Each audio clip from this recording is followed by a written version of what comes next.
Hey guys, Welsknight here, and welcome back to another episode of Kingdoms. I hope you guys are having an awesome day. I'm having a fantastic day. Today's episode is going to be a bit of a talky episode, because we haven't done one in quite a while. I've had a couple people leave comments saying, hey, I would love for you to do a talky episode again, because I know some people really like talky episodes, like it's their favorite type of episode.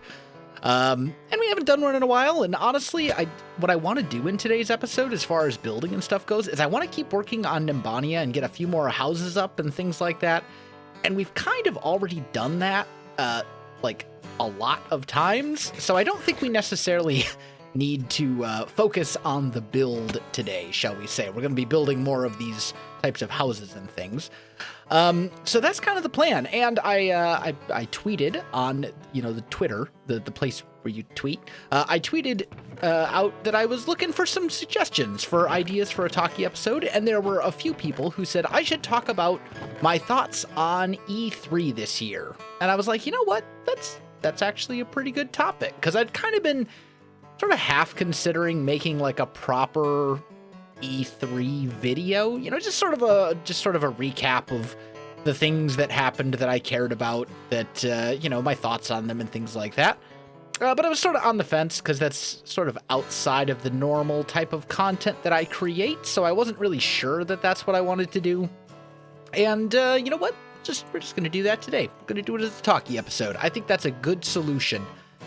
So that is essentially the plan. I need to lay out some stuff and things. So as far as today's episode goes, I am not going to talk about every single thing that happened at E3. I'm not going to talk about every single game that was announced. Like, guys, there was a lot of stuff at E3, okay? There was a lot of stuff at E3. And to be honest, probably the majority of it is stuff that I just don't care. Like, whatever. Like, okay, you're announcing Madden 2020. Cool. Whatever. It's just, games that aren't really my cup of tea. I'm not going to focus on any of those. Or games that just don't look like they'd be something I'd be interested in. I'm not going to talk about them. But I want to go kind of in pretty much in order of the conferences, and the order that they did them. So like, we're going to start with Microsoft and kind of go from there. I kind of think I want to scoot this over by one. Anyway, so that's my plan for today. So yeah, let's start with Microsoft. Microsoft had a bunch of announcements. And the games that they announced that are coming out eventually that I'm interested in, first and foremost, the big one has to be Minecraft Dungeons. Like, come on. You guys, I'm essentially a Minecraft YouTuber. Of course I'm going to be excited for Minecraft Dungeons.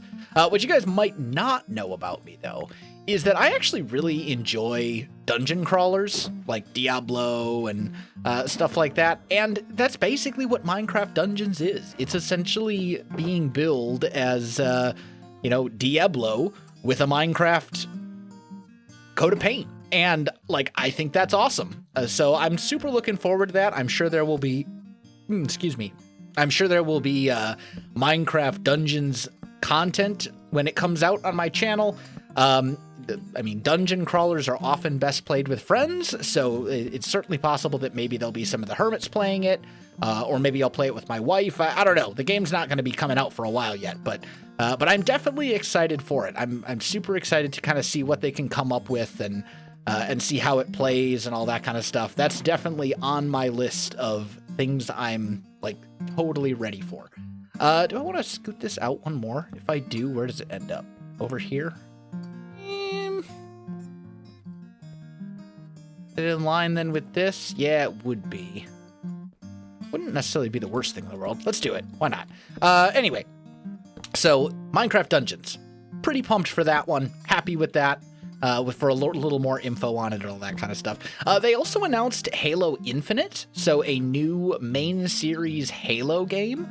And what I love about Halo is that it is, or at least all the past ones have been, it's a couch co-op game. And I feel like there is a severe lack of couch co-op games.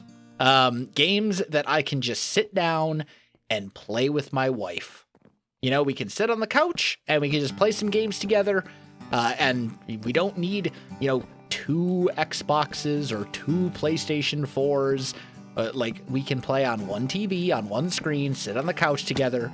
I miss the days. Those are the types of games that I grew up on. Stuff like, Mario Kart on the N64 and stuff like, back in the day, it was Medal of Honor. So, man, a bunch of you people probably don't even remember Medal of Honor or don't even know what it is.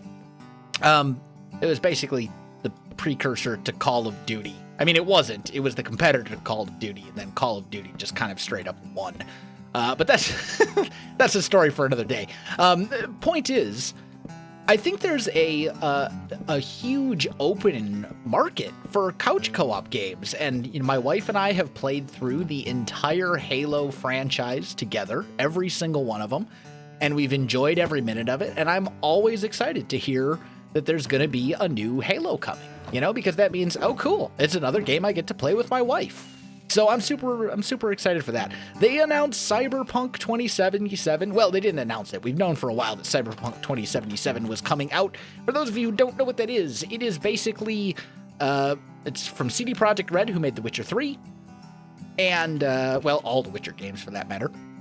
And it's going to be set in like a cyberpunky, sort of like futuristic universe. And it looks super good. I loved The Witcher 3. I thought it was a great game.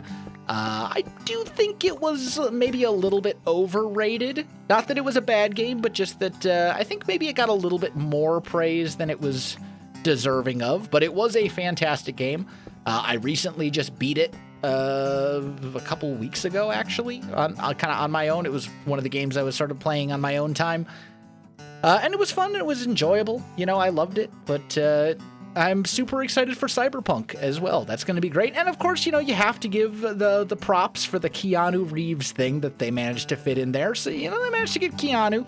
You got to send some appreciation for that, right? Like, there are some people who say Microsoft won E3 just based on the fact that Keanu Reeves appeared in their press conference. I don't necessarily agree with that, but I do think the Keanu thing, the thing with Keanu Reeves showing up was a nice little thing. It was cool. So there was that, and then last but not least, the last thing that was announced at the Microsoft press conference that I cared about was Elden Ring. It's a From Software game, so same developers who made Bloodborne and Dark Souls, and Sekiro, which I am actually playing on my second channel right now and loving. Yeah, it's a From Software title, but the world, it's being made in essentially like in collaboration with George R.R. Martin, who wrote Game of Thrones, the actual Game of Thrones books. So that sounds amazing to me. Like, From Software has always had a really sort of unique method of storytelling, and I enjoy the difficulty of their games because it's hard to find games that are that challenging but are still, fair. So I'm excited to see that. I'm excited to hear more. Again, the thing with the Microsoft conference was that there wasn't really a whole lot of gameplay to be shown. And I think that was kind of an issue with E3 as a whole this year. There wasn't really a lot as far as gameplay goes. It was a lot of, you know what? I'm looking at this and I'm not sure how I want to do this from a roof perspective. You know what? It's fine. I will sort it out. Anyway. So there was kind of an issue at E3 this year, in my opinion, that there just wasn't a lot of gameplay to be shown in the trailers. A lot of them were cinematic, sort of movie trailers. That's cool, but it doesn't tell me anything about the game. And it's completely excusable if the game is not coming out for a long time, right? If you're like, yeah, this game, we just started working on it. There's the plan. Here's kind of a teaser for it and why you should be excited. That's totally different. But if they say, here's the trailer for the game. You can play the demo right now if you come over to the Microsoft booth here at E3. Like, why are you not showing me gameplay then? You know, the viewers at home, because I didn't actually attend E3. I wasn't there. I just watched streams and stuff. You know, the viewers at home can't see the demo during the press conference. We can't come to the booth and play it. So why are you not showing me gameplay? You know, let me see what the game is actually like. I want to know. You know, I'm interested, but if you're not showing anything to me, then I'm going to be disappointed. And that's kind of a shame because, you know, some of these games looked pretty cool based on the trailer, I guess. I don't know. Anyway, I'm rambling about this now. As for Sony didn't do anything for E3 this year. So there wasn't anything really noteworthy there. And I don't want to touch on it too much, but I just kind of want to give Sony props for not doing E3 if they didn't have anything that was, you know, cool to show off. Like, good on you, Sony, for not wasting 2 hours of my life watching your press conference so you could announce, you know, a bunch of DLCs and mobile games. Like Bethesda. Oh, wait, we haven't talked about that one yet. We'll get into that. You know what? Let's just get into that right now. Bethesda had essentially nothing during their entire press conference that I cared about. Like, at all. It seemed they had like a 2-hour conference or something like that, and it seemed like essentially their entire conference was them just basically talking about how they were bringing out a new mobile game and DLC for existing games. Why do I care, Bethesda? Like, you know, I don't. The reality, Bethesda, is that I do not care about your mobile games in the slightest at all. The end. And I don't care about DLC for your existing games because I haven't played Fallout 77 either, because it was a hot mess when it released. You know, like, I'm sorry. What I really wanted to hear from Bethesda was something, like anything, about The Elder Scrolls 6, which they announced at E3, I think last year. They had like a brief teaser just being like, this game is now being worked on. I wanted to hear anything about that. Just like, even if you're just saying like progress is being made, like that's all I want. I don't even need details. I just want to know that it's still a thing, right? And there wasn't a word about the Elder Scrolls 6. It was just DLC and mobile games. And I think also that maybe they said something about, I don't know, some Wolfenstein maybe. I don't know. Anyway, long story short, I was not exceptionally impressed with Bethesda's conference. And then there was Ubisoft, or Ubisoft, depending on how you want to say it. I've heard it both ways. I'm going to say Ubisoft. Then there was Ubisoft, and Ubisoft was, for the most part, was kind of in the same boat. They didn't really announce anything I cared about at all, except until, I want to say it was at like the very end of their conference. They announced a game called Gods and Monsters, and they basically build it as being kind of the Legend of Zelda meets Greek mythology. And I am a huge Zelda fan, so that definitely caught my interest, at least. I wouldn't say I'm like overly pumped for the game, but it definitely has my interest, and it's definitely something that I will be keeping an eye on. I'm all for it if it is what they say it is. You know, like if it really does turn out to basically be The Legend of Zelda meets Greek mythology, I'm down. Sign me up. I'm all for it. Let's do it. Like, take my money. But Ubisoft is not Nintendo and does not have the quality standards that Zelda has, you know, like, and I'm not saying Nintendo has never released a bad game, but Zelda is kind of like, Zelda has been held to a very high standards over the years. I don't think I have ever played a bad Zelda game. And I think I've played, I think I've played all of them. If I haven't played all of them, I played almost all of them. Maybe I'd skipped like Zelda 2 or something. But, you know, most Zelda games have been held to a pretty high standard as far as the actual quality of the work goes. So, I don't know. I'm cautiously optimistic. You know, Ubisoft has done Assassin's Creed, and they've made some cool things in Assassin's Creed. But there have been bugs and very buggy releases, and, you know, I don't know that that's really what I want. So we'll see. We'll see. They definitely at least got my interest with Gods and Monsters. If it is what they say it is, I will, you know, I'm in. Sign me up for it. It sounds awesome. I'm at least willing to give it a try. Why are we... Huh? Oh, I see. I think I see where I messed up. This was supposed to go here. Okay, got it. Man, happens sometimes, especially when you're talking and building. Like, I'm not really focusing on the building all that much right now. I am building so that there's something on the screen. But I've done this style now enough, I think, where I don't really need to think about it too much, and sometimes mistakes will happen. But anyway, back to the topic at hand. So yeah, if it weren't for Gods and Monsters, Ubisoft really didn't have much I cared about. They did announce Watch Dogs Legion, I think it's called, or something like that. I'll be honest, I never got into the Watch Dogs franchise. I just never really played them. Don't have anything against them. You know, I'd be willing to try them. I just have had other priorities and haven't really had the opportunity to. So I don't know. We'll see. Maybe I'll try that eventually. But not today. So I'm not super excited for the Watch Dogs thing. They had kind of a cool thing where, like, apparently you get to play as, like, an old lady, which I think was, you know, amusing. And apparently you can play as, like, any NPC in the game or something like that. But again, Watch Dogs is just not a franchise that I really have any sort of connection with at all. I've never played one.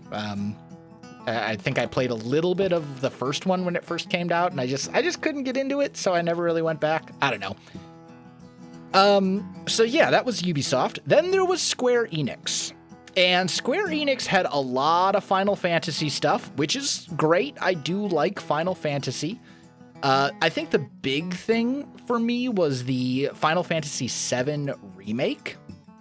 And it's interesting because Final Fantasy VII is widely regarded as one of the most influential games, like, ever made, and one of the greatest games of all time. It's consistently in the conversation when people are talking about the greatest games of all time.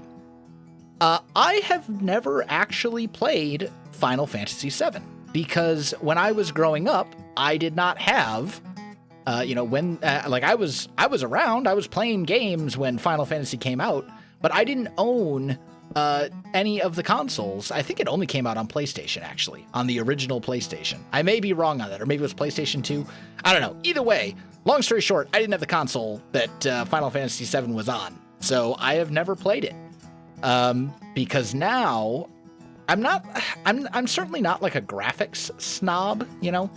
I'm not one of those people that's like, this game doesn't run in 120 frames on my 4K monitor, then obviously it's an inferior product. You know, I'm not that kind of person. But at the same time, like, it is kind of hard to go back to super dated graphics for a game that you don't have any sort of like a nostalgic connection with. You know, like, I can go back and play Ocarina of Time all day long. And yeah, the graphics aren't great by today's standards, but I have like memories, and I have memories with that game, and that makes a huge difference. But going back to a game like Final Fantasy VII that I've never really played, like, that's hard to do for me. So I'm super excited that it's getting a remake. I'm definitely going to be playing the remake when that happens. I think it'll be really good, and I'm looking forward to it. You know, we'll see how it goes.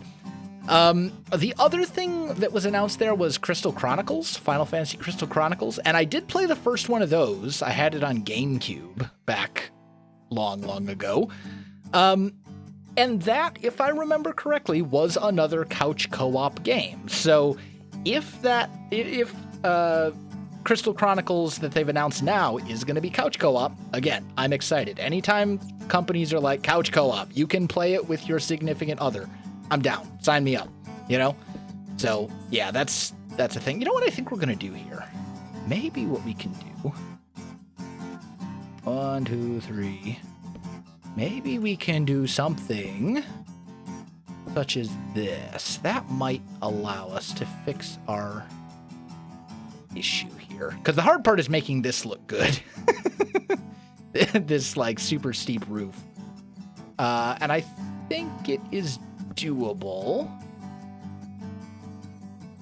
if we go like so. Yeah, anyway. So, yeah, Crystal Chronicles, I'm good.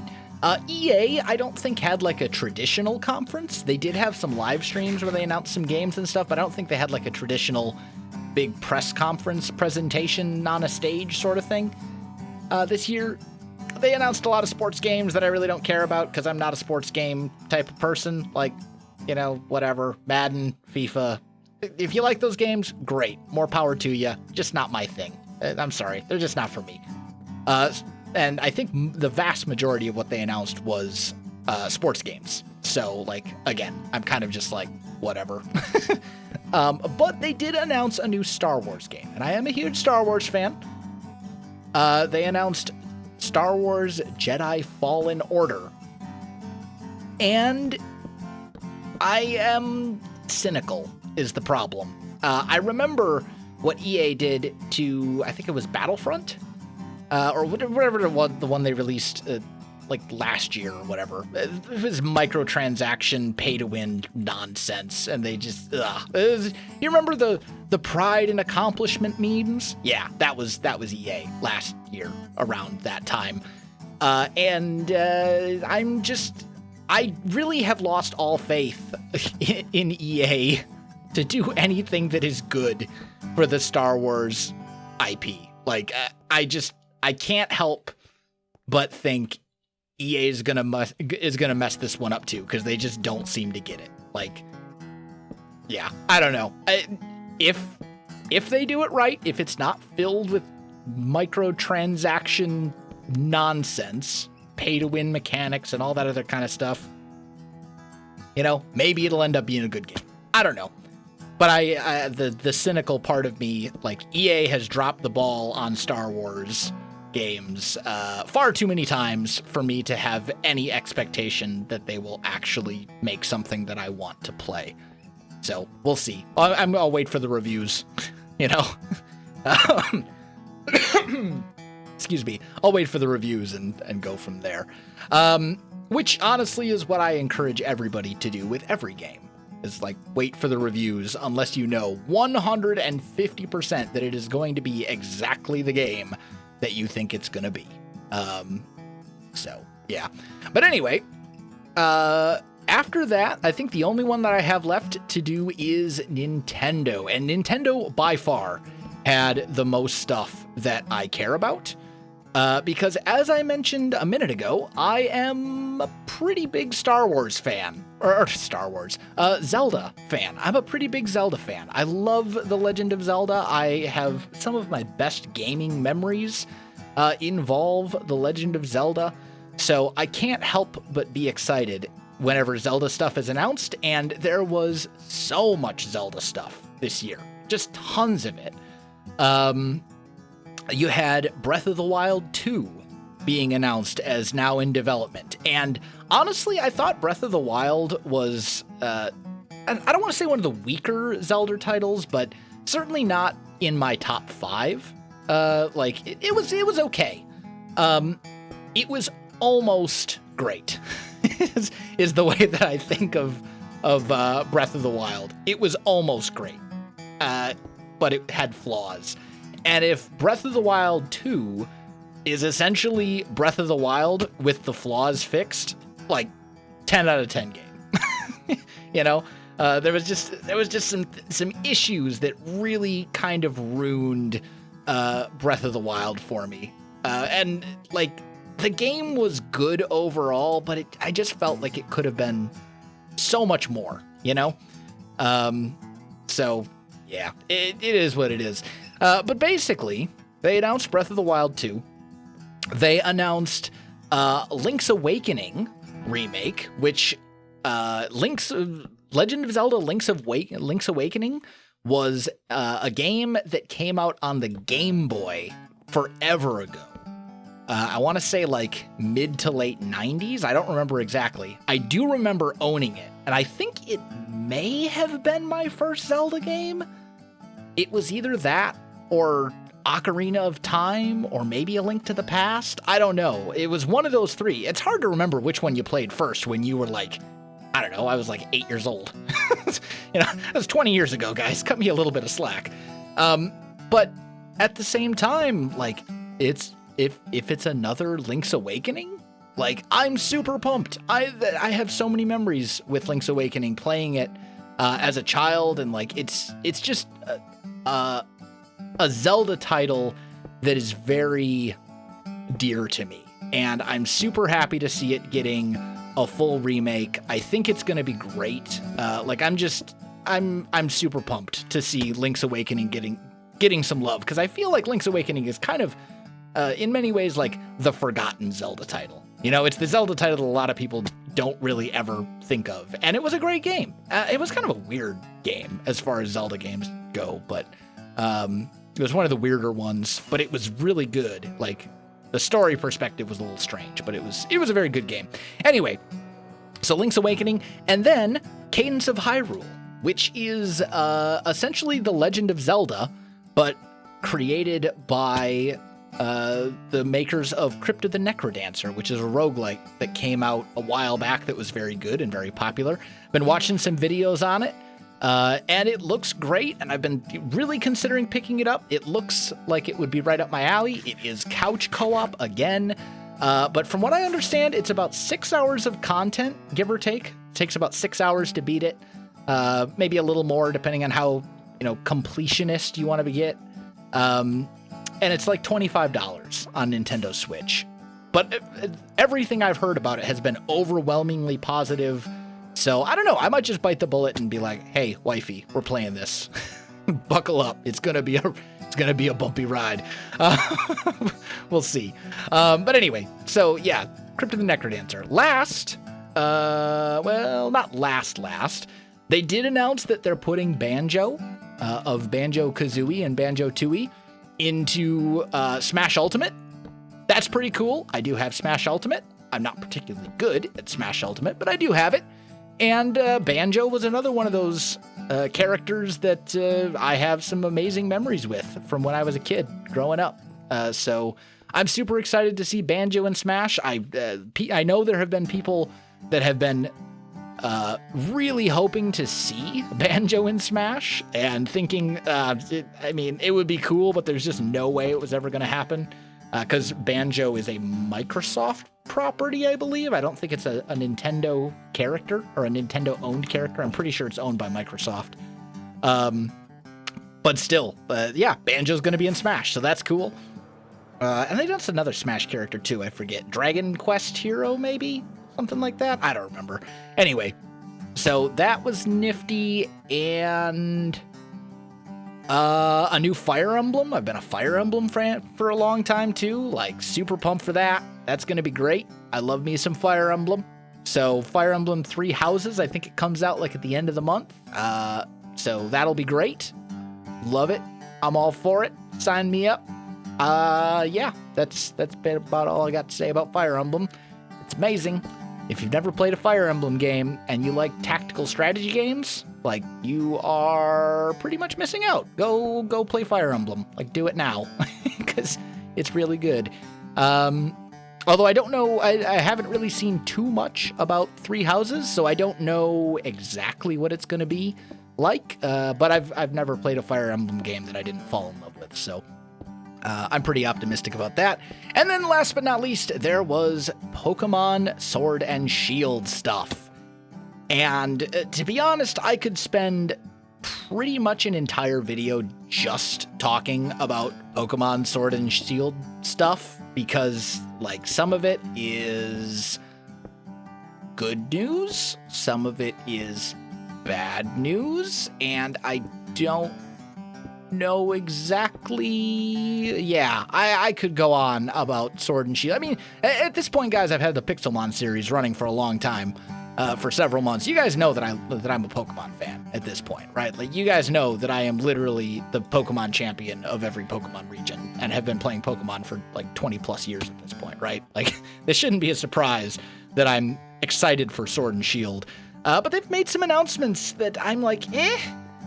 There was also some cool stuff, though. Like, it looks like there's going to be some open world areas in Sword and Shield. And, like, I don't know. It looks like it'll be good.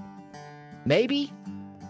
I don't know. I don't want to get into it too deeply because as I said, I could talk about this for an entire video. And we could, yeah.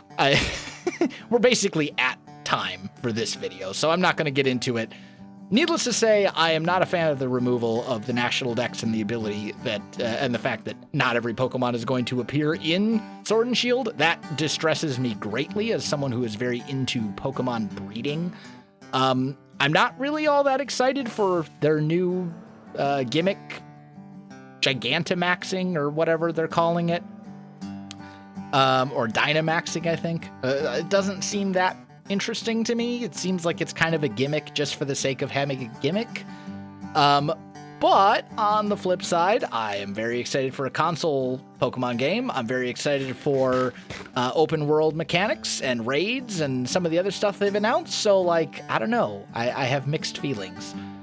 But unfortunately, my friends, I am out of time for this episode, so I think I'm going to go ahead and call this one right here. I'm not going to do a comment of the day because that's essentially, this whole video was kind of a comment of the day. It was in response to asking you guys what I should talk about on Twitter.